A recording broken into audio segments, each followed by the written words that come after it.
c'est à tel point un jeu d'apprenti sorcier que il y a des gens qui proposent même de mettre des nanoparticules avec. Et là, le but n'est pas clair. On va peut-être en reparler après, mais ça rejoint la notion de traçage. C'est d'essayer de faire un certificat vaccinal sous-cutané, quoi, un peu comme une puce RFID, mais sous la forme de nanoparticules, qui, par exemple, fluorescent ou font une lumière quand on passe un iPhone devant ou un truc comme ça, pour être sûr Oui. que vous avez été vacciné.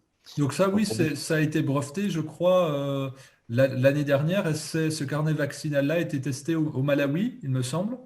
ouais, c'est pas de la science-fiction, hein. C'est-à-dire que les gens, là, ils doivent ouvrir les yeux, hein. Ils doivent commencer à Et regarder, c'est hein, parce que là, il faut arrêter de.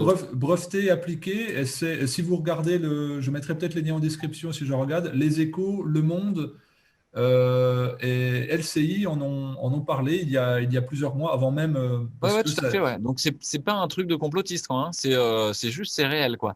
Et je Thomas pense que Mad, un des c'est le mecs qui a. centre de Boston ou Massachusetts qui a testé cela. Et qui est en cours. Et oui, il y a une enzyme réactive euh, bioluminescente lorsqu'on passe à un appareil de détection et qui déterminerait où en est le carnet de vaccination de l'individu. C'est bien ça, hein, si je comprends.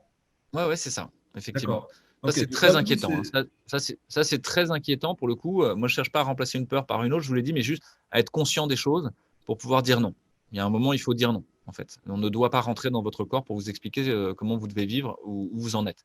Il y a des lois là-dessus, en fait, hein. Il y a la loi sur la liberté enfin, de consentir ou non à un traitement, la loi de 2002, hein, L 1111-4 du Code de santé publique, qui dit que vous pouvez refuser une chimio si vous voulez pas, quoi. Et quitte à en mourir, en fait. C'est votre problème. Oui, puis Et il n'y a pas de raison. au-delà de ça, au niveau européen, il y a le code de Nuremberg qui rappelle ça aussi, le consentement corporel.